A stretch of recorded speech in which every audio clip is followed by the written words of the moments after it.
Deputado Odorico Monteiro. Vossa Excelência regimentalmente tem 7 minutos na tribuna.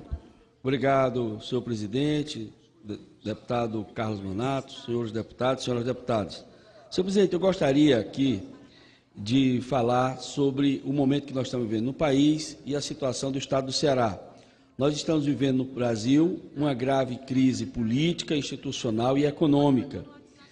E, consequência dessa crise, nós estamos vendo a situação crítica em muitos estados do Brasil.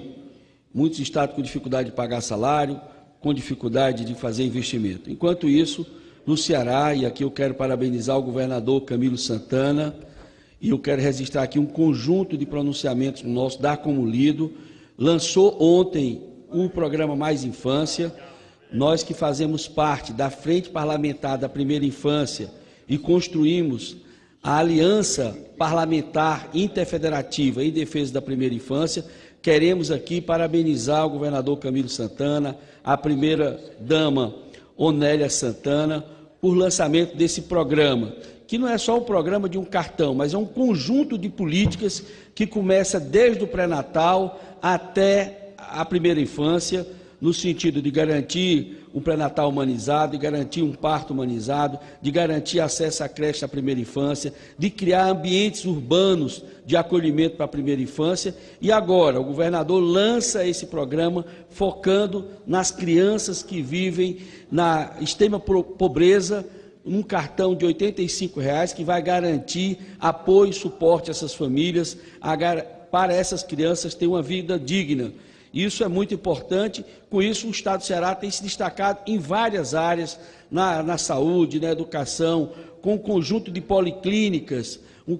Agora, recentemente, o governador deu, inclusive, a ordem de serviço do Hospital de Limoeiro, e com isso, os indicadores de saúde e de educação têm se destacado.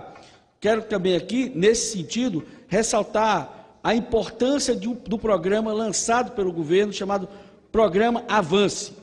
Senhor presidente, o que é o programa Avance? É um programa que garante uma bolsa de um salário mínimo para aquele estudante que muitas vezes passa no Enem, mas ele passa no Enem numa universidade do Ceará, mas não tem condições de se instalar naquela universidade, naquela cidade, e a família não tem condição de pagar. E muitas vezes aquele jovem, aquele adolescente, vê o seu sonho ir por água abaixo porque ele não consegue se estruturar para estudar naquela cidade. Então, nesse sentido, o governador criou esse programa Avance, envolvendo a Secretaria de Ciência e Tecnologia, e com isso muitas famílias que antes poderiam ver o seu filho não poder ter acesso à universidade, passar a ter acesso à universidade. Sem dúvida nenhuma, esse é um programa importante para os cearenses, para a juventude, que, com os indicadores que nós conseguimos ter na educação, que dá 100 escolas públicas do Brasil, as 100 melhores escolas públicas do Brasil, 77 são cearenses, deputado Luiz Sérgio, 77 escolas são cearenses, as 24 melhores são cearenses, ou seja, o jovem cearense está tendo a oportunidade de concluir o seu segundo grau e ir para o ensino superior através do Enem, mas não tinha condição de fixar na cidade. Com o programa Avance, isso passa a ser, sem dúvida nenhuma, um incentivo. A outra conquista importante nossa é o fato da gente ter a ingratidão do clima, de ser um estado semiárido, mas estamos aproveitando a nossa geografia, e com isso o governador tem estruturado hubs importantes. Então, conseguimos agora o hub aéreo com a Air France, com a KLM e a Gol. Estamos estruturando o hub que envolve a parte marítima, ou seja, o porto do Pecém se transformar num hub importante, e o hub tecnológico, pelo fato dos cabos submarinos de toda a área da internet do mundo, chega no Ceará, para o Brasil e para a América Latina. E, sem dúvida nenhuma, o outro grande desafio é que a gente possa concluir a Transnordestina e o Ceará passar a ser também um hub ferroviário. A Transnordestina é uma obra estruturante para o desenvolvimento do Nordeste, pegando a fronteira agrícola do Piauí, pegando a parte de minérios de toda aquela região do Piauí, dali que a gente chama do Mato Piba, que pega o Maranhão, Tocantins, a Bahia e o Piauí, e isso o Ceará tem, através da Transnordestina, uma forte via de escoamento da produção de grãos e de minérios. essa obra está paralisada, a gente está entendendo o esforço que a própria Transnordestina está fazendo para atender todas as exigências do TCU, e ela é estruturante para o Nordeste, sem dúvida nenhuma. Isso é importante para o Ceará, o Piauí e Pernambuco. Por isso, nós entendemos que o Ceará, com isso, vai ter 4 hubs. Um hub aéreo, para garantir o incentivo do turismo, um hub marítimo, para garantir o escoamento da produção do Nordeste, um hub ferroviário, com a Transnordestina, e um hub tecnológico. E para que a gente possa estar garantindo todo esse desenvolvimento de projetos de estados, o governador Camilo Santana está mobilizando o Plano Ceará 2050.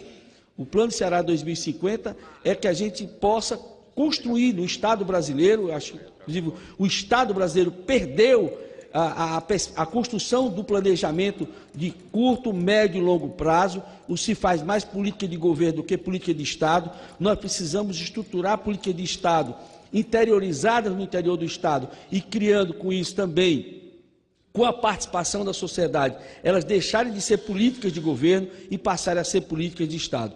Nesse sentido, eu queria ressaltar que o prefeito de Fortaleza, o prefeito Roberto Cláudio, já criou Fortaleza 2040, inclusive participei recentemente da inauguração do Observatório de Fortaleza, um espaço de acompanhamento de todo o planejamento do Fortaleza 2040, e agora está em curso, inclusive com a participação da minha universidade, da Universidade Federal do Ceará, o Ceará 2050. É um espaço de interlocução do Estado com a sociedade, para que a gente possa fazer o diagnóstico da realidade do Estado hoje, ver quais são as potenciais fronteiras de desenvolvimento do Estado na área da saúde, na área da educação, na área do desenvolvimento econômico e social, no fortalecimento das políticas públicas e sociais, no fortalecimento do aparelho do Estado, ou seja, para que a gente possa colocar para as próximas gerações o jovem que está se formando, o empresário que está abrindo seu negócio, onde é que ele possa ter ali um farol, ter um rumo, ter um norte. E aí, sem dúvida nenhuma, sem planejamento, a gente não consegue fazer isso. O planejamento faz parte, é inerente à função do Estado. Por isso, eu quero ressaltar e destacar a importância desse projeto Ceará 2050. Com isso, sem dúvida nenhuma, aquilo que o Ceará planejou ao longo dos últimos anos, com política de Estado, assim foi o Porto do Pecém, assim foi o aeroporto, assim foram os investimentos na saúde, na educação, eles têm tido continuidade. Um governo não desmancha o que o outro fez, pelo contrário, tem construído isso como política de Estado. Isso tem sido muito importante e esse planejamento estratégico permite isso. Senhor presidente, gostaria de que esse nosso pronunciamento fosse divulgado nos meios de comunicação dessa casa e também na Hora do Brasil. Muito obrigado. Vossa Excelência será atendido. Registra, delegado. Dado como lido 2 pronunciamentos,